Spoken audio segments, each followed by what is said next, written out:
Partai Keadilan Sejahtera secara resmi mengusung pasangan Anies Baswedan Sohibul Iman maju di Pilkada DKI Jakarta 2024. Namun sepertinya keputusan itu akan membuat kemenangan mereka berat terwujud.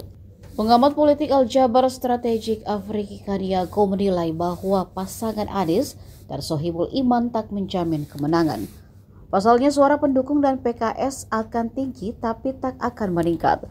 Hal ini karena keduanya sama-sama berasal dari basis Muslim namun tak bisa menarik basis nasionalis. Arifki menilai PKS butuh partai yang kuat dari sisi nasionalis untuk membantu menambah suara bagi PKS. Ya, kalau saya membaca, tentu dalam kepentingan PKS itu menarik. Tapi hal yang juga akan merugikan bagi Anies adalah, karena kan pemilihnya Anies dengan PKS kan sama, Mbak. Ya, Artinya Anies dan PKS itu sama. Artinya dengan Sohibul Iman jadi cawagupnya Anies, itu mungkin hanya memperkokoh dukungan pemilih PKS ke Anies, tapi bukan menambah itu kan. Artinya, saya membaca bahwa Anies untuk masuk ke kelompok nasionalis atau kelompok yang lebih tengah, ini akan juga kesulitan ketika misalnya dia memilih wakil dari PKS. Ini yang pertama.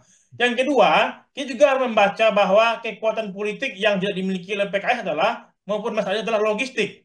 Artinya, PKS mungkin memiliki mesin politik yang kuat, tapi dia tidak memiliki sponsor yang kuat untuk menghidupkan mesin. Artinya, tentu juga harus ada sponsor yang jelas juga untuk memenangkan Jakarta Aman ini di Pilkada Jakarta. Karena dukungan politik yang muncul ini tentu juga harus didukung oleh kekuatan politik yang ada. Karena ketika misalnya duet ini sama dalam konteks cagup dan cawagup memiliki efek elektoral yang sama, itu juga akan kurang menarik bagi para bohir atau para sponsor politik untuk mendukung dia di Jakarta. Yang kedua, segmentasi ini kan yang diberikan adalah kelompok nasionalis mm, atau moderat. Artinya, kalau PKS jadi cawagupnya Anies juga malah akan menjauhkan pemilih yang tengah maupun moderat untuk mendukung Anies.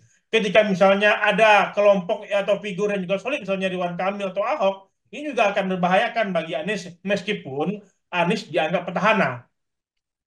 download Tribun X sekarang. Menghadirkan lokal menjadi Indonesia.